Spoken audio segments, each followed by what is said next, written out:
الحمد لله الحنان المنان الذي خلق الإنسان وعلمه البيان والصلاة والسلام على رسوله سيد الإنس والجان وعلى آله وأصحابه ذوي الخير والإحسان أما بعد فأعوذ بالله من الشيطان الرجيم بسم الله الرحمن الرحيم اليوم أكملت لكم دينكم وأتممت عليكم نعمتي ورضيت لكم الإسلام دينا صدق الله مولانا العظيم۔ بارگاہ رسالت معاب صلی اللہ تعالیٰ علیہ وسلم میں درود پاک کا ہدیہ پیش کریں۔ اللہم صلی علی سیدنا و مولانا محمد معدن الجود والکرم وآلہ واصحابہ الکرام وابنہ الکریم وبارک وسلم صلاة دائمة سرمدا ابدا۔ قرآن پاک میں ایک ایسی آیت ہے جس کے متعلق یہودی کہتے ہیں کہ اگر یہ آیت ہمارے دین میں داخل ہوئی ہوتی یا ہماری کتاب میں اتری ہوتی تو ہم اس کو عید کا دن منا لیتے۔ یہودی یہ کہتے ہیں اس آیت کا نزول اگر ہماری کتابوں میں ہوا ہوتا تو جس دن یہ آیت اتری اس دن کو ہم عید کا دن منا لیتے۔ وہ آیت کون سی ہے وہی میں نے آج آپ کے سامنے تلاوت کی ہے۔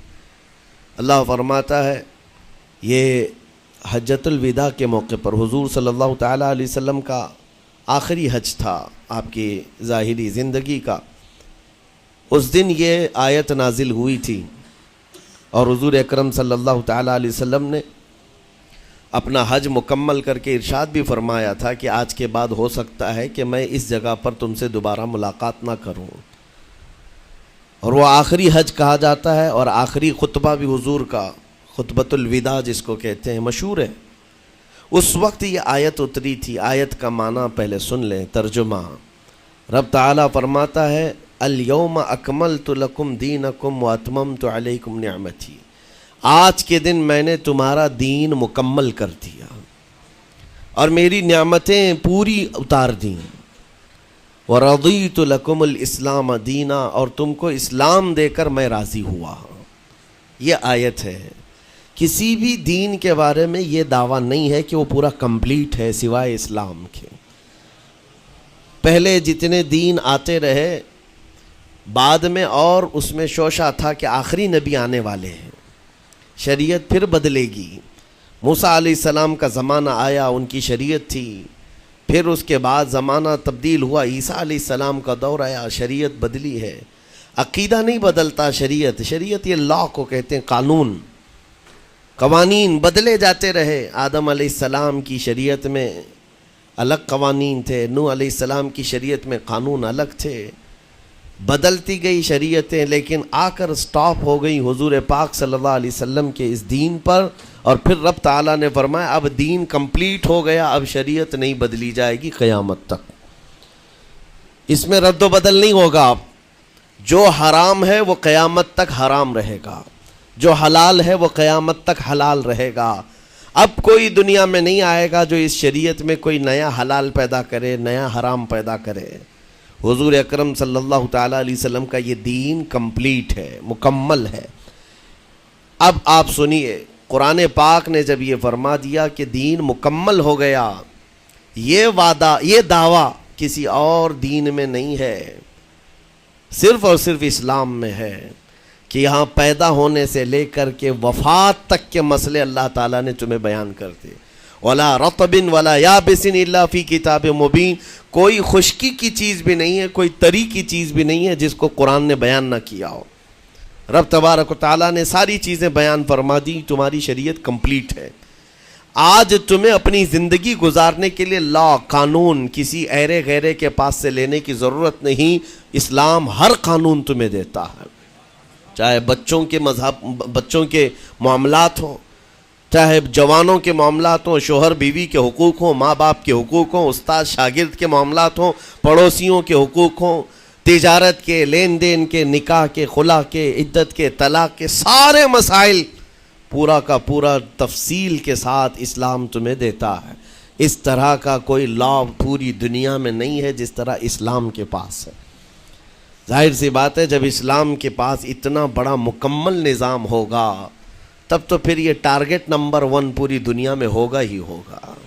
یوں ہی اسلام سے لوگ نہیں چڑھتے، یوں ہی اسلام سے نہیں نفرت کرتے۔ ظاہر سی بات ہے کہ حسینوں سے ہی حسد ہوتا ہے، کوڑھی سے کون حسد کرے گا؟ جس کو کوڑ کی بیماری ہو اس سے کوئی حسد نہیں کرتا، ایک حسین دوسرے حسین سے بھی نفرت کرتا، حسد کرتا ہے، یا کم صورت والا اچھی صورت والے سے حسد فطری طور پر کرتا ہے۔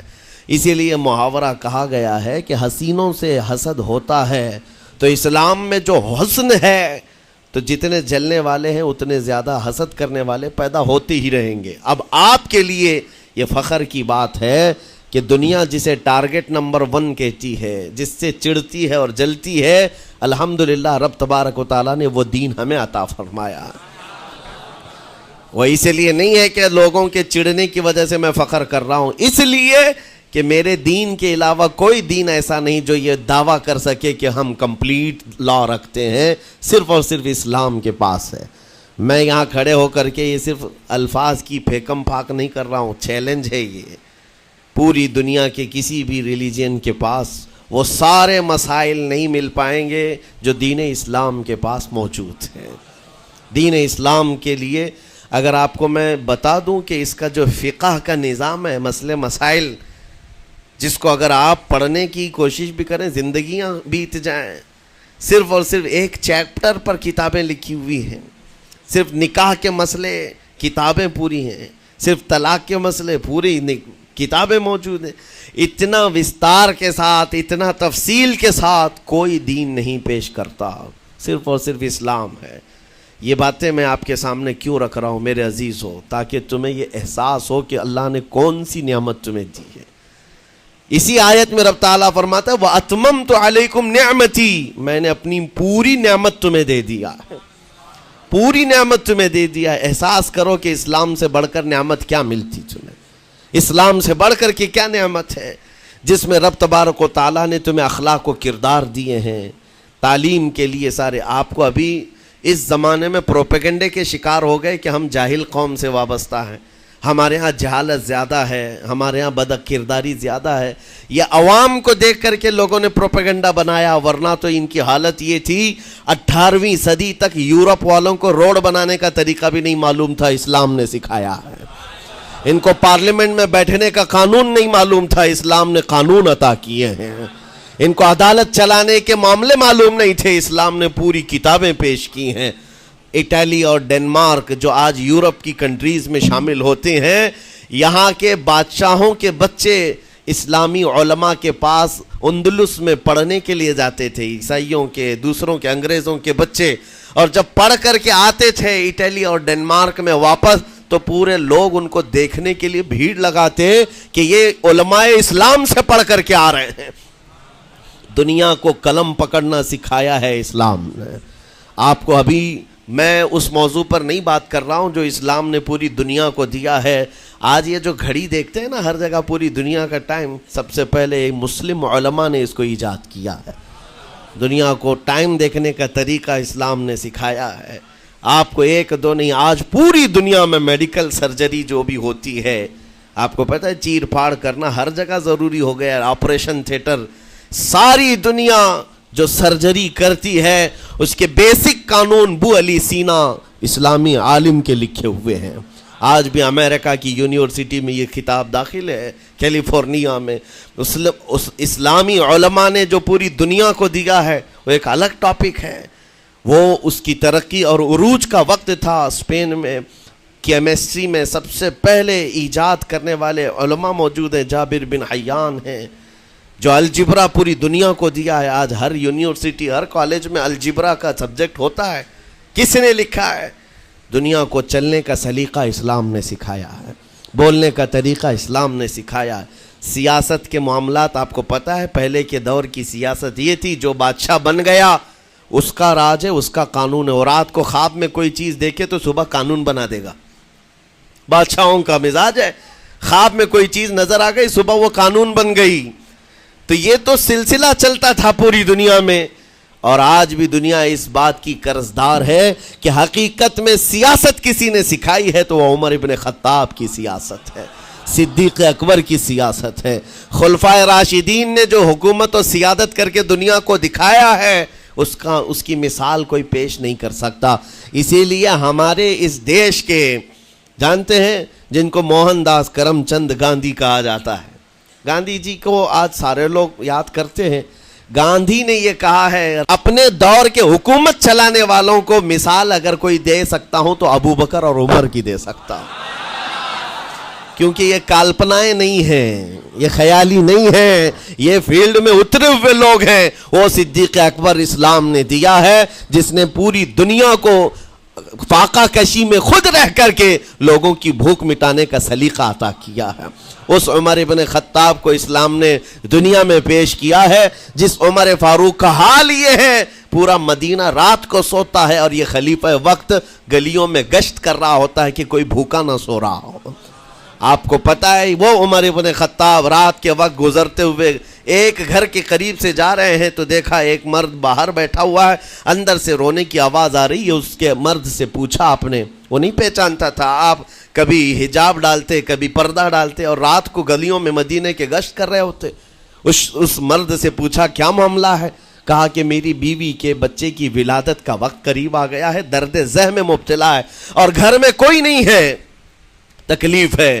جانتے ہو حضرت عمر فاروق رضی اللہ تعالیٰ عنہ اپنے گھر سے اپنی بیوی کو، اپنی بیٹی کو، اپنی بہو کو بلوایا اور کہا جاؤ یہاں پر گھر میں بچے کی ولادت ہونے والی ہے، اس کی تیمارداری کر۔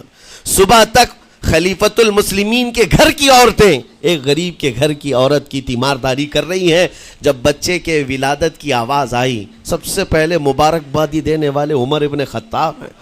اس سے کہتے بھائی تمہیں مبارک ہو، اللہ نے بیٹا عطا فرمایا۔ وہ خوش و خرم ہے کہ میرا کوئی رشتہ دار نہیں ہے، اجنبی رات کو آیا ہے اور مجھے مبارکبادی بھی دیا، میرے گھر کے سارے کام کاج بھی اٹھا لیا اور اپنی پیٹھ پر گھر سے بوریا لا کر کے آٹے اور راشن کا اس گھر میں پہنچایا اور کہا خوش و خرم رہو، اللہ نے تمہارے گھر میں برکت دی ہے۔ صبح اٹھ کر کے وہ لوگوں کو بتا رہا ہے اللہ نے رات کو ایک عجیب فرشتہ بھیجا، میرے گھر میں اکیلی عورت تھی، درد ذہ میں مبتلا تھی، 3 عورتیں بھی آئی اور ایک مرد بھی آیا، رات بھر میرے ساتھ بیٹھا رہا، مجھے کھلایا پلایا بھی، میرے گھر کی تیمارداری بھی کر کے گیا۔ لوگوں نے کہا جانتے ہو کون تھا؟ وہ عمر ابن خطاب امیر المومنین تھے۔ دنیا کو یہ سیاست کا سلیقہ دینے والا اسلام کا وہ عظیم سپہ سالار ہے۔ آج بھی آپ کو میں بتاؤں اٹلی میں اور ڈنمارک میں اور کچھ کنٹریز میں ایک دن منانے کا پرستاؤ پیش کیا جا رہا ہے۔ یہ نہیں کہہ رہا ہوں ریچرڈ کا یا ریمونڈ کا، کوئی جو بڑے بڑے ان کے سپہ سالار ہیں ان کا ایک دن منایا جائے گا جن کو مطلب کوئی بہت بڑا نوبل پرائز ملا ہو۔ میں یورپین کنٹریز کی بات کر رہا ہوں جہاں وہ اپنے بادشاہوں کے پیدائش کا دن یا ان کے کسی اینیورسری کو منانے کا پرستاؤ نہیں پیش کر رہے، بلکہ یورپ کی یہ 2 کنٹریاں ہیں جو یہ پرستاؤ پیش کر رہی ہیں کہ سال میں ایک دن ایسا منایا جائے جس کا نام صلاح الدین ایوبی ڈے ہونا چاہیے۔ یہ ہم نہیں کہہ رہے ہیں، دنیا آج بھی اس بات کو تسلیم کرتی ہے، صلاح الدین جیسا جرنیل دیکھا نہیں ہے۔ عزیزان گرامی وقار، یہ چند مثالیں میں آپ کے سامنے رکھا اور اس کے بعد پھر میں تمہیں جھنجھوڑ کر پوچھتا ہوں، اپنے دل پر ہاتھ رکھ کر کے بتاؤ اسلام سے اچھا کوئی راستہ ہے؟ قرآن یہی کہتا ہے وَمَن يَبْتَغِ غَيْرَ الْإِسْلَامِ دِينًا فَلَن يُقْبَلَ مِنْهُ، جو اسلام کے علاوہ دوسرا راستہ لے کر کے آئے گا قیامت کے دن اس کا کوئی قبول نہیں کیا جائے گا، نہیں قبول کیا جائے گا، بلکہ وہ سب سے بڑے گھاٹے میں ہوگا، آخرت کے دن خسارہ اٹھانے والوں میں ہوگا۔ آج تمہارے پاس وہ عقل سلیم اللہ تعالیٰ نے دیا، جس کو تھوڑی بہت شدھ بدھ ہونا، عقل کا استعمال کرتا ہو، وہ بھی اسلام کے متعلق سوچے گا کہ میرے دین میں اتنی اچھائیاں ہیں، آج تک رب تعالیٰ نے مجھے یہ پیشانی کسی کے سامنے جھکنے نہیں دیا۔ کہیں جھکاتے ہو؟ ارے کھانا کھاتے ہیں، کھانا تو روزانہ ضروری ہے، اور رزق کے معاملے میں تو لوگ ایسے، دنیا کہتی ہے پیٹ پوجا، ہم پیٹ پوجا نہیں کہتے۔ کھانے کے لیے بعض لوگ کہتے ہیں نا پہلے پیٹ پوجا ہو جائے، پوجا کا لفظ ہی ہم استعمال نہیں کرتے۔ کھانا برتن میں رکھا ہوا ہے، آپ کے گھر میں کھانا لا کر کے دیا جاتا ہے، تو کیا آپ سر جھکا کر چاٹ کے کھاتے ہیں یا لقمے اٹھا کر ہاتھ سے کھاتے ہیں؟ ہاتھ سے کھاتے ہیں۔ باقی جانوروں کو دیکھو، بکری کھاتی ہے منہ جھکا کر کھاتی ہے، بیل بھینس وغیرہ سب سر جھکا کر کے کھاتے ہیں، رزق کو چاٹ کے کھاتے ہیں، ان کا سر جھک جاتا ہے، لیکن تمہارے سر کو رب نے اتنا محترم رکھا کہ روز جو تمہیں رزق کی ضرورت ہے اس کے سامنے بھی مت جھکاؤ. سر جھکانا ہے تو رزق کے سامنے نہیں، رزاق کے سامنے جھکایا جائے. تمہاری پیشانی کو محترم رکھا گیا ہے کہ تم جھکو گے تو کس کے سامنے؟ صرف رزاق جو ہمارا پالنہار حقیقی ہے. اور حد تو یہ ہے میرے عزیزو، یہ دنیا کی واحد قوم ہے، یہ واحد مذہب ایسا ہے، یہودی ہوں، عیسائی ہوں، ہندو ہوں، کوئی بھی ریلیجن آپ لے کر کے آئیں، جس کو وہ بہت زیادہ مانتے ہیں یا جس کو گاڈ کہتے ہیں یا جس کو بھگوان کہتے ہیں، ان کی صورت بھی ہوگی، مورت بھی ہوگی، اور سامنے دیکھتے ہیں اور جھکتے ہیں، عبادت کرتے ہیں. لیکن تنہا مسلمان ایسے ہیں، کروڑوں مسجدیں ہوں گی، کہیں خدا کی کوئی تصویر دیکھا ہے؟ کہیں مسجدوں میں خدا کا کوئی مورت یا صورت بنائی ہوئی دیکھا ہے؟ نہیں ہے. یہ واحد قوم ہے جو بن دیکھے مولا کی بارگاہ میں سجدے میں جھک جاتی ہے. صرف بات اتنی ہے کہ ان کو یہ کہنا پڑے گا، اگر میں کہوں میرے نام پر آ جاؤ جھک جاؤ، نہیں، کوئی نہیں جھکائے گا. ہاں، یہ کہنا پڑے گا امام کو بھی، اللہ اکبر، اللہ سب سے بڑا ہے. پھر کوئی پیچھے کھڑا ہوا یہ نہیں پوچھتا کہ کس نے کہا، کون پکار رہا ہے، پیشانی لے جا کر زمین پر لگا دیتے. کیوں؟ ہماری پیشانی خالص اللہ کے لیے ہے. میرے عزیزو، یہ وہ پرائیورٹیز ہیں اور یہ اسپیشلٹی ہے آپ کے اس کمیونٹی کی، جس کو مجھے آپ کے سامنے رکھنا ہے. اتنی سارے اچھے گلشن کو چھوڑ کر اگر کوئی بربادی کی طرف جائے تو پھر سوائے بدنصیبی کے کیا ہے اس کے پاس؟ جس کو اللہ تبارک و تعالیٰ وعدے کیا ہو کہ تم اپنی جان اور اپنے مال کے بدلے مجھ سے جنت خرید لو، جہاں پر سارے اخلاق و کردار اور دنیا کی سب سے اعلیٰ اخلاق تمہیں سکھانے کے دعوے کیے گئے ہوں، وہ چھوڑ کر کے اگر دنیا کہیں اور جائے تو پھر تمہاری یہ ہرما نصیبی ہے. ایک بات میں آپ کو بتاؤں، سکسیس کس کو کہتے ہیں؟ کامیابی. اور ہر کوئی یہ کہتا ہے کہ مجھے سکسیس کی طرف سفر کرنا ہے. 10ویں پاس نوجوان کو بھی پوچھیں کہ کوئی بھی کورس کر رہا ہے، آگے جا رہا ہے، کیوں جا رہا ہے؟ کچھ سکسیسفل لائف گزارنا ہے، کامیاب زندگی گزارنا ہے، اس کے لیے دروازے کھٹکھٹا رہا ہے. تمہیں پتہ ہے ان مسجدوں کے میناروں سے جو آواز گونجتی ہے اذان کی، اس میں ایک لفظ آتا ہے، سارے لفظ تو آپ کو یاد ہوں گے، اللہ اکبر بھی کہا جاتا ہے، اشہد ان لا الہ الا اللہ بھی، اشہد ان محمد رسول اللہ بھی ہے. اس کے بعد ایک لفظ پکارتا ہے مؤذن، حی علی الصلاۃ. حی علی الصلاۃ کا مطلب ہوتا ہے آؤ نماز کی طرف، آؤ نماز کی طرف. اس کے بعد ایک اور لفظ پکارتا ہے حی علی الفلاح، جس کا معنی معلوم ہے آپ کو؟ مؤذن یہ کہتا ہے آؤ کامیابی کی طرف، آؤ کامیابی کی طرف. ٹوٹل یہ دن میں 10 بار مؤذن پکارتا ہے. فجر میں 2 بار، ظہر میں 2 بار، عصر میں 2 بار، مغرب میں 2 بار، عشاء میں 2 بار. کتنی مرتبہ پکارا؟ 10 بار پکارا تمہیں، آؤ کامیابی کی طرف. لیکن ایک بات یاد رکھو، یہ پکارنے والے مؤذن کی حالت مت دیکھو کہ یہ پکار رہا ہے، بلکہ یہ رحمان کی صدا ہے، یہ اللہ کی صدا ہے جو تمہیں بلا رہا ہے. یہ تو اپنی آواز اور اپنے الفاظ سے ترجمانی کر رہا ہے اور تمہیں اللہ کی صدا تمہارے تک منتقل کر رہا ہے. لیکن حقیقت میں بلانے والا کون ہے؟ اللہ ہے. مسجدوں میں بلانے والا کون ہے؟ اللہ ہے. اللہ کی صدا پر آپ آ رہے ہو. اب سوچو، جو رحمان تمہیں 10 مرتبہ دن میں یہ بات پہنچا رہا، آؤ کامیابی کی طرف، آؤ کامیابی کی طرف، تم اس چیز کو چھوڑ کر کے کامیابی ان لوگوں کے سامنے ڈھونڈنے نکلے جن کو پیشاب کرنے کا سلیقہ نہیں معلوم، جن کو کھانے پینے کے طور طریقے نہیں معلوم. ان لوگوں کے پاس ہمارے بچے اگر کامیابی ڈھونڈیں گے تو بات یہی ہے، ٹوپی کو سر پر پہنو تو اچھا لگے گا، لیکن دوسری جگہ پہننے لگو تو بیوقوف کہیں گے، ظلم کر رہے ہو ٹوپی کے ساتھ. اسی طرح میں کہتا ہوں مسلمان کو اللہ کی بارگاہ میں آ جانا سب سے بڑی کامیابی ہے. اور اگر دوسروں کے ہاں در در بھٹکتا ہے تو گویا کہ اس نے اپنی حیثیت کو ہی گرا دیا ہے. اسی لیے اقبال نے کیا کہا تھا، بہت اچھی بات، کہ وہ ایک سجدہ جسے تو گراں سمجھتا ہے. گراں کا مطلب کیا؟ بھاری. ایک سجدہ کرنے میں تو بھاری پن محسوس کرتا ہے، وہ ایک سجدہ جسے تو گراں سمجھتا ہے، ارے 1000 سجدوں سے دیتا ہے آدمی کو نجات۔ در در جھکنے سے تو تمہیں بچا لیتا ہے۔ اس کے سامنے بھی جھکا، نیتا کے سامنے بھی جھکا، سیٹھ کے سامنے بھی جھکا، پولیس کے سامنے بھی جھکا، جج کے سامنے بھی جھکا، سب کے سامنے جھک رہا ہے۔ ایک سجدہ یہاں کر لے، مولا ہر سجدے سے تجھے آزاد کرتے۔ یہاں جھکنے والا پھر کہیں اور نہیں جھکتا۔ ہاں اسی لیے شاعر نے کہا ہے، مرد حق باطل کے آگے مات کھا سکتا نہیں، سر کٹا سکتا ہے لیکن سر جھکا سکتا نہیں۔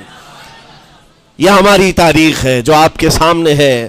آپ کو پراؤڈ فیل ہونا چاہیے کہ رب تعالیٰ نے مجھے کون سی بڑی نعمت عطا کی، اتنی عظیم نعمت ہے۔ ایک واقعے کے ساتھ میں اپنی گفتگو کو آپ کے اندر ڈالنے کی کوشش کرتا ہوں۔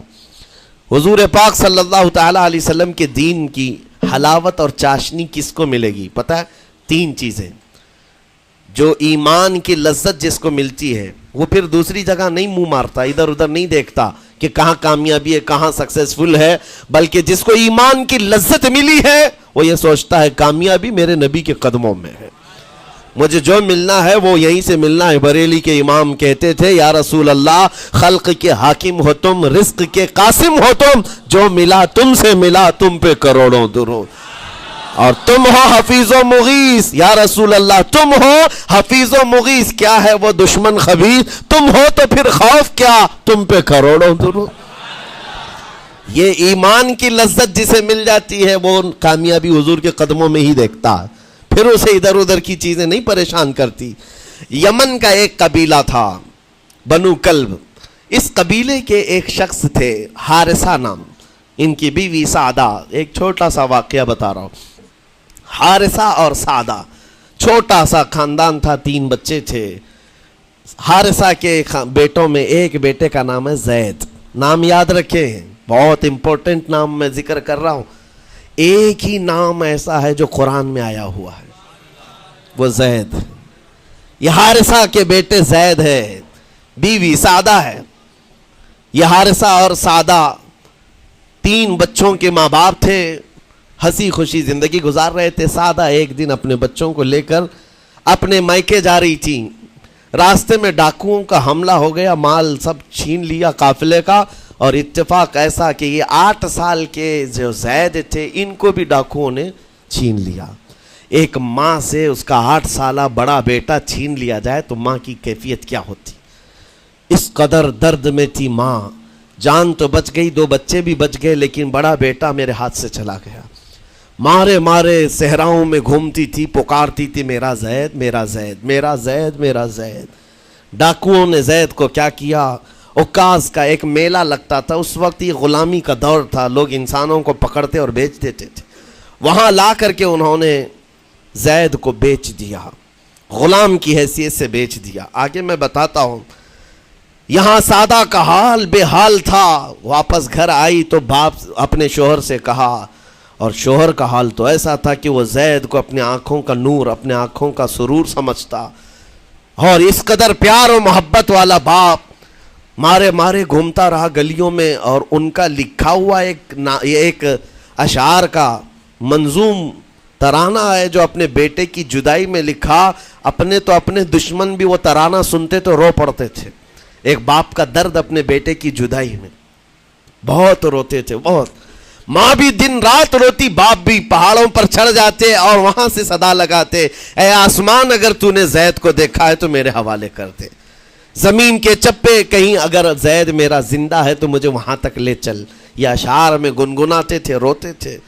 اور زید کا کیا ہوا؟ عکاظ کے میلے میں بیچ دیا گیا۔ خریدا کون؟ حکیم بن حزام، جو حضرت خدیجہ رضی اللہ تعالیٰ عنہ کے بھائی لگتے تھے۔ یہ لے کر کے آئے اور حضرت خدیجہ رضی اللہ تعالیٰ عنہ اس وقت مکہ میں اور حضور پاک صلی اللہ علیہ وسلم کے نکاح میں، تو حضرت خدیجہ کے پاس یہ زید آ گیا، بھائی نے گفٹ کے طور پر دے دیا۔ حضرت خدیجہ کے گھر میں یہ زید جب آئے، اس وقت ان کی عمر یعنی 10-12 سال کے آس پاس رہی ہوگی، اور یہ ایسا لڑکا جو چھوٹی سی عمر کا، ادب اتنا تھا، ادب اتنا تھا کہ ہر ایک کا ادب کرتا، بڑے اچھے خاندان سے تعلق رکھنے والا۔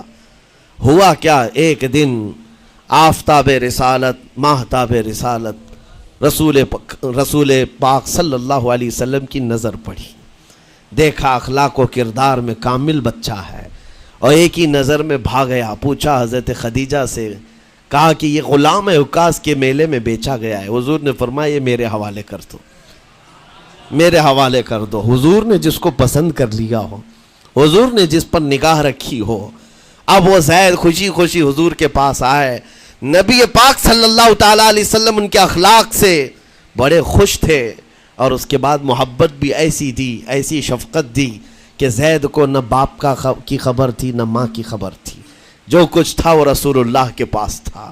حضور پاک صلی اللہ تعالیٰ علیہ وسلم کی تربیت میں دن گزرتے گئے، بڑے ہو گئے، یہاں تک کہ 16 سال کی عمر تھی۔ ایک دن حج کے موسم میں یمن کا بنو کلب خاندان آیا ہوا تھا، اور وہاں حج کے دوران وہ لوگ زید کے باپ حارثہ کے لکھے ہوئے اشعار پڑھ رہے تھے اور لوگوں کو رلا رہے تھے۔ ایک ہمارے قبیلے میں باپ ہے جو بچھڑے ہوئے بچے کی یاد میں روز روتا ہے، اس کے اشعار تو سنو۔ لوگ سن کر کے رو رہے تھے، یمن کا کوئی ایسا باپ ہے جو یوسف گم گشتہ کی خبر میں رویا کرتا ہے۔ یہ لوگوں کی بھیڑ لگی تھی، اسی کے سامنے سے زید کا گزر بھی ہو رہا تھا۔ بنو کلب کے لوگوں نے زید کو دیکھا، پہچان لیا، یہی تو وہ بچہ ہے جس کی یاد میں اس کا باپ روتا ہے، اور اس کو بلایا اور کہا تیرا نام؟ کہا زید۔ باپ کا نام حارثہ؟ کہا یہی تو ہے جس کے غم میں پورے اشعار پڑھے جا رہے یمن میں۔ زید سے کہا تجھے پتہ ہے تیرے باپ کا رو رو کر کے کیا حال ہو گیا؟ تیری ماں صحراؤں میں آواز دیتی ہے، پہاڑوں پر چڑھ جاتی ہے۔ ایک بچے کے لیے اس کے ماں باپ کی جدائی بتا دینا کتنی بڑی بات تھی۔ میرے عزیزو، سالوں کی یہ گم گشتہ خبر پھر سے واپس مل گئی ہے۔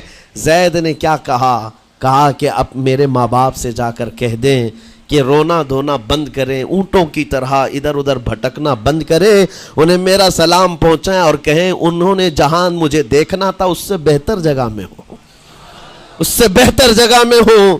یہ بنو کلب خاندان گیا یمن، جا کر کے باپ سے کہا، حارثہ سے اور سعدہ سے، خبر تمہارے لیے اچھی لائے، تمہارا گم ہوا بیٹا جو پچھلے 10-12 سالوں سے تمہیں نہیں مل رہا تھا، وہ حرم کعبہ کے پاس ہمیں نظر آیا ہے، غلام بنا کر لوگوں نے بیچا ہے اسے، لیکن وہ ایک ایسے حسین و جمیل کی غلامی میں ہے، ایک ایسے حسن والے کی غلامی میں ہے کہ زید وہاں سے ہٹنا نہیں چاہتا۔ باپ نے کہا میرے کلیجے سے پوچھو مجھ پر گزرتی کیا ہے، اس کی ماں سے پوچھو، ایک نظر دیکھ لے گا وہ واپس ہماری جھولی میں آ جائے گا۔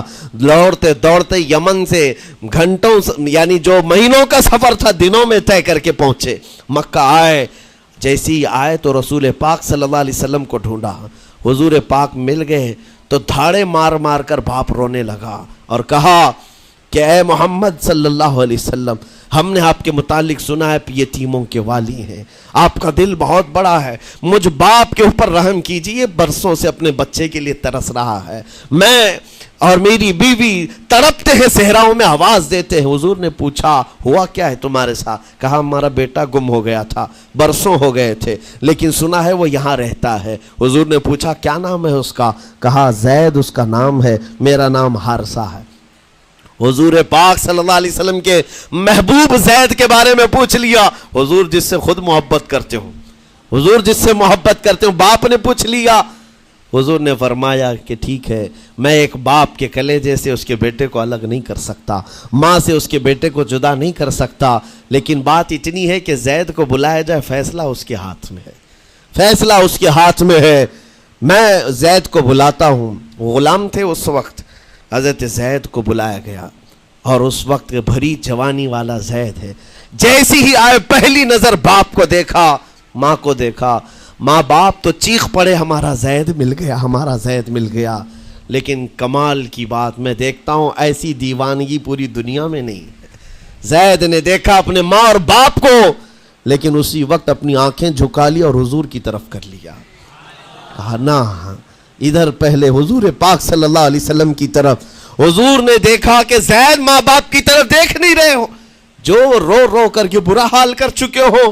حضور نے زید سے کہا پہچانتے ہو؟ کہا ہاں حضور یہ میرے باپ ہیں، اور یہ میری ماں ہے، یہ میرے چچا ہے۔ حضور نے فرمایا پھر ملتے کیوں نہیں ہو؟ کہا سرکار اگر اجازت ہو تو ملوں گا، برسوں کا بچھڑا ہوا جوان ہے، آپ اجازت دو تو میں ملوں گا۔ نبی پاک صلی اللہ علیہ وسلم نے فرمایا جاؤ تمہیں اجازت ہے۔ جیسی گئے اس منظر کو جو بیان کیا گیا ہے میرے عزیزوں، ہم پڑھتے ہیں تو آنکھیں بھیگ جاتی ہیں۔ ماں لپٹ کر کے اپنے بچے کو ہر جگہ چوم رہی ہو، باپ سینے سے لگا کر کے دھاڑے مار کر رو رہا ہو، پہلے تو غش کھا کر گر گیا تھا، پھر افاقہ ہوا، یہ دردناک منظر تھا۔ اس کے بعد زید بن حارثہ کو کیوں نہ تکلیف ہو، غم کیوں نہ ہو، ماں باپ بچھڑے ہوئے اتنے سالوں کے بعد دیکھنے کو ملے، دل پر کیا بیت رہی ہوگی۔ میری ماں وہی جو مجھے خشکیوں میں پالا کرتی، تریوں میں پالا کرتی، میرا باپ وہی جو خون پسینے کی کمائی سے مجھے کھلایا تھا، آج آ گیا ہے۔ حضور پاک صلی اللہ علیہ وسلم نے کہا زید یہ جو جذباتی منظر ہے اس کو ختم کر کے اب اعلان کر دو کہ تمہاری ماں آئی ہے تمہیں یمن سے لینے کے لیے، تمہارا باپ آیا ہے، تمہارا چچا آیا ہے تمہیں یمن سے لینے کے لیے، میں نے فیصلہ تمہارے حوالے کر دیا ہے، میں اپنے غلامی سے تم کو آزاد کر دیتا ہوں، تم بغیر کوئی فدیہ لیے ہوئے، بغیر کوئی پیسہ لیے ہوئے، اس وقت اپنے غلام کو کوئی چھوڑتا نہیں تھا، لیکن تمہاری ماں کا درد دیکھا نہیں جا رہا، میں آزاد کر دوں گا بغیر کسی فدیہ کے، تو اپنی ماں اور اپنے باپ کے پاس جا سکتا ہے۔ اتنا حضور کا فرمان، آزاد کر دینا مکہ میں آسان نہیں تھا۔ بیٹے کو آزاد کیا حضور پاک صلی اللہ علیہ وسلم نے، تب جانتے ہو وہ کمال کا بیٹا ہے زید بن حارثہ۔ اسی وقت اپنی ماں کو دیکھتے ہیں، باپ کو دیکھتے ہیں، چچا کو دیکھتے ہیں، اور اس کے بعد مکہ والے یہ منظر دیکھنے کے لیے جمع تھے، مخاطب ہو کر کے کہتے ہیں اے سارے مکہ والوں گواہ ہو جاؤ، میں اپنی زندگی حضور محمد مصطفیٰ کے لیے وقف کر دیا ہے، میں نے محمد عربی صلی اللہ علیہ وسلم کے لیے زندگی وقف کر دی ہے، نہ مجھے یمن جانا ہے نہ مجھے بنو کلب جانا ہے۔ ماں اور باپ دیکھتے رہ گئے۔ باپ نے پوچھا زید آزاد کیا گیا ہے اور آزادی کی زندگی کو چھوڑ کر تو غلامی کی زندگی کو قبول کر رہا ہے؟ زید بن حارثہ نے اس وقت تاریخی جملہ کہا تھا، کہا بابا آپ نے جتنی شفقت کی ہوگی یا 1000 ماں باپ مل کر اپنے بیٹوں پر جتنی شفقت نہیں کیے ہوں گے اس سے زیادہ شفقت محمد الرسول اللہ نے کیا ہے۔ میں 1000 آزادیوں پر اس ایک غلامی کو، میں 1000 آزادیوں کو قربان کرتا ہوں اس ایک غلامی پر، میرے لیے زندگی بھر یہ غلامی کافی ہے۔ اتنا کہا تھا میرے آقا صلی اللہ علیہ وسلم نے اپنے باہوں کو پھیلا دیا، سینے سے لگایا اور زید بن حارثہ کو لے کر خانہ کعبہ کے پاس آئے۔ میرے عزیزو ان کا حال بھی ایسا ہے کہ اگر کوئی ٹوٹ کر چاہتا ہے تو یہ نہیں ہے کہ تو چاہ رہا ہے، بلکہ ان کا حال یہ ہے اتنا دیا سرکار نے مجھ کو جتنی میری اوقات نہیں، یہ تو ان کا کرم ہے ورنہ مجھ میں تو ایسی بات نہیں۔ آتا ہے فقیروں پہ انہیں پیار کچھ ایسا، خود بھیک دے اور خود کہے منگتے کا بھلا ہو۔ حضور اکرم صلی اللہ علیہ وسلم زید بن حارثہ کو پکڑتے ہیں، خانہ کعبہ کے پاس لے آتے ہیں، ہجوم جمع تھا، مکہ والے سب کھڑے تھے، تب نبی پاک صلی اللہ علیہ وسلم اعلان کر کے کہتے ہیں اے مکہ والوں سن لو، آج سے زید کو میں نے آزاد کیا ہے، اور صرف آزاد نہیں، آج سے یہ میرا وارث ہے اور میں اس کا وارث ہوں، یہ میرا بیٹا ہے۔ حضور نے تنہا ایک ہی صحابی کے لیے کہا یہ میرا بیٹا ہے۔ اور اس کے بعد زید بن حارثہ کو لوگ جو مکہ میں پکارتے تھے زید بن محمد کہتے تھے، محمد کا بیٹا زید، رسول پاک صلی اللہ علیہ وسلم کے بیٹا ہونے کا شرف پایا ہے۔ میرے عزیزو یہ جنہوں نے حضور صلی اللہ تعالی علیہ وسلم کے دربار کا ایک بار مزہ چکھ لیا تو وہ پھر یوں ہی کہتا ہے پھر کے گلی گلی تباہ، ٹھوکریں سب کی کھائی کیوں، دل کو جو عقل دے خدا تیری گلی سے جائے کیوں۔ حضور پاک کی گلی میں جو ایک بار مزہ لے لے وہ پھر دنیا کی ٹھوکریں نہیں کھاتا۔ اسی لیے آج تم سب کے لیے میرے عزیزو ایک ہی فرمان میرے آقا صلی اللہ تعالی علیہ وسلم کا سنا کر رخصت ہوتا ہوں۔ ایمان کی حلاوت اس کو ملتی ہے جو اپنی زندگی میں سب سے زیادہ اللہ اور اس کے رسول سے محبت کرتا ہے، اللہ اس کے رسول سے محبت کرتا ہے۔ اور دوسری چیز یہ بھی ہے کفر میں جانے کو ایسا ناپسند کرتا ہو جیسے آگ میں ہاتھ ڈالنے کو ناپسند کرتا ہے۔ کفار و مشرکین کے میلے آج لگ رہے ہوں گے لیکن تمہارا امتحان ہوگا، 31 نائٹ آنے والی ہے، یہ آزمائش کی رات ہے۔ لوگوں کو دیکھا جائے گا کہ تم کون سی عیاشیوں میں جاؤ گے؟ تم اس رات کو کیا دنیا داروں کو دیکھ کر ان کے پیچھے بھاگ جاؤ گے؟ ایک بات یاد رکھو، شیروں کو جس کام کے لیے پیدا کیا گیا اسی کام پہ رہنا چاہیے، اور شیر اگر اپنا کام بھول جاتا ہے تو کتے اس کے اوپر لگ جاتے ہیں۔ تمہارا کام کتوں کی طرح بھونکنا نہیں ہے، تمہارا کام شیروں کی طرح دہاڑنا ہے۔ میرے عزیز محمد عربی صلی اللہ علیہ وسلم کے وہ شیر جو گٹر اور نالی کے لیے نہیں پیدا کیے گئے، اعلیٰ اخلاق و کردار کے لیے پیدا کیے۔ تم امت محمدیہ خیر امت ہو، شراب پینے کے لیے نہیں، جوا کھیلنے کے لیے نہیں، تاش کے پتوں پر مال اڑانے کے لیے نہیں، غلط نگاہوں کو پھیلانے کے لیے نہیں، آوارہ گردی کے لیے نہیں پیدا کیے گئے۔ تمہاری نسبت رسول اللہ سے ہے، اتنی بات یاد رکھو۔ اللہ نے مجھے خیر امت کہا ہے۔ میری آنکھیں اٹھ رہی ہیں تو فرشتے بھی دیکھ رہے ہیں، رب تعالیٰ دیکھ رہا ہے۔ میرے چلنے پھرنے کو رب تبارک و تعالیٰ اس کے علم سے کوئی ایک ادا بھی میری بے خبر نہیں ہے، غافل نہیں ہے۔ اس لیے عزیزان گرامی وقار، تمہارے اس آنے والے نئے سال کی کیسے آپ اوپننگ کرتے ہو، کیسے اس کی ابتدا کرتے ہو، یہ تمہارے ہاتھ میں ہے۔ گناہوں کی لذت کے ساتھ اپنی زندگی کا ایک نیا سال شروع کر رہے ہو، یا پھر رب تبارک و تعالیٰ کی تسبیح و تہلیل اور مصطفیٰ کریم کے قدموں میں درود بھیج کر اپنے نئے سال کی ابتدا کرتے ہو۔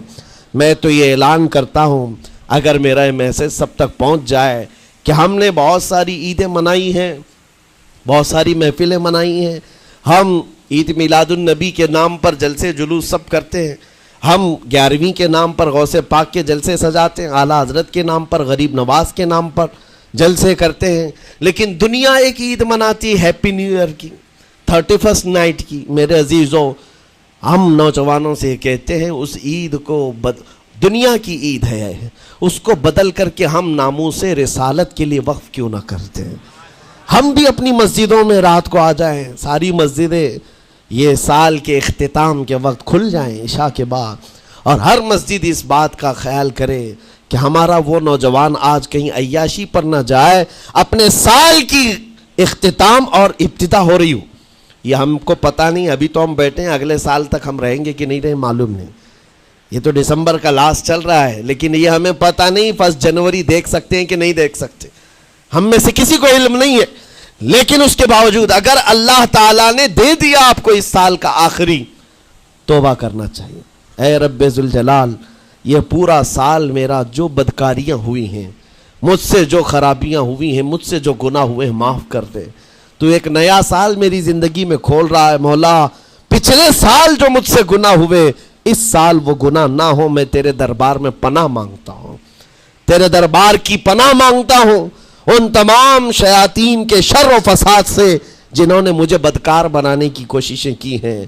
اگر اس رات تمہاری دعا قبول ہو گئی تو انشاءاللہ 2024 ہمارا ہے۔ لوگ آج بہت ساری بھوشمانیاں کر رہے ہیں، 2024 ان کا ہے، ان کا ہے۔ میں کہتا ہوں غلامان مصطفیٰ کا ہے۔ ہاں، سال کی ابتدا اگر حضور پاک کے نام سے کرو، درودوں کی خیرات اور درودوں کی ڈالیاں نچھاور کرو نبی کریم صلی اللہ تعالیٰ علیہ وسلم کی بارگاہ میں، اور اللہ سے مدد مانگو کہ مولا اس سال کی ابتدا ہم تیرے نام سے شروع کر رہے ہیں۔ انشاءاللہ یقین ہے میرے عزیزوں، جو دروازے بند ہیں وہ کھلیں گے ضرور، اور جو آفتیں آئی ہیں وہ ٹلیں گی ضرور۔ بس بات صرف اتنی ہے، قرآن بھی کہتا ہے، جس کی ترجمانی اقبال کرتا ہے کہ محمد سے وفا نے تو ہم تیرے ہیں، یہ جہاں چیز ہے کیا، اے لوح و قلم تیرے ہیں۔ اللہ کریم کہنے سننے سے زیادہ عمل کی توفیق عطا فرمائے۔ نوجوانوں سے گزارش ہے، آج آپ یہاں پر تو پتہ نہیں ہے کمیٹی والے اس بات کی اجازت دیتے ہیں کہ نہیں دیتے، لیکن 31st نائٹ جو آئے گی، میری گزارش ہے کہ آپ مسجد کو کھلی رکھیں، اس رات یہاں ذکر کی محفل سجائی جائے، کریں گے انشاءاللہ۔ جو جہاں ہے وہ اپنی مسجدوں میں اس بات کا عہد کرے کہ آج ہم ذکر کریں گے، توبہ اور استغفار کریں، اور حضور پر درود پاک کی محفل سجائیں گے۔ اللہ تبارک و تعالیٰ آپ کے اس عزم کو قبول فرمائے۔ مولا کریم ہمیں رسول پاک صلی اللہ علیہ وسلم کے قدموں میں کامیابی ڈھونڈنے کی توفیق دے۔ مولا کریم بس اتنی دعا ہے کہ ہماری زندگی جب تک رہے تیرے نبی کے وفاداروں میں شمار فرما، اور بارگاہ مصطفیٰ میں یہ عریضہ ہے، یا رسول اللہ تیرے ٹکڑوں پہ پلے غیر کی ٹھوکر پہ نہ ڈال، جھڑکیاں کھائیں کہاں چھوڑ کے صدقہ تیرا، تو جو چاہے تو میل میرے دل کے دھلے، کہ خدا دل نہیں کرتا کبھی میلا تیرا، گندے نکمے کمی مہنگے ہیں کوڑی کے تین، کون ہمیں پالتا تم پہ کروڑوں درود، بے ہنر و بے تمیز کس کو ہوئے ہیں عزیز، ایک تمہارے سوا تم پہ کروڑوں درود، تم ہو عفو و غفور، تم ہو عفو و غفور، بخش دو جرم و خطا تم پہ کروڑوں درود، کر کے تمہارے گناہ مانگے تمہاری پناہ، تم کہو دامن میں آ تم پہ کروڑوں درود، یا رسول اللہ دل بے چین ہے بے قرار ہے، گناہ جب زیادہ ہوتے ہیں تو دلوں میں گھبراہٹ زیادہ ہوتی ہے، اور ان دلوں کی گھبراہٹ کا علاج ڈاکٹروں کی گولیوں اور انجیکشن سے نہیں ہے، ان دلوں کا قرار صرف اتنا ہے، یا رسول اللہ دل کرو ٹھنڈا میرا، وہ کفے پا چاند سا سینے پہ رکھ دو ذرا تم پہ کروڑوں درود، وآخر دعوانا الحمدللہ رب العالمین، السلام۔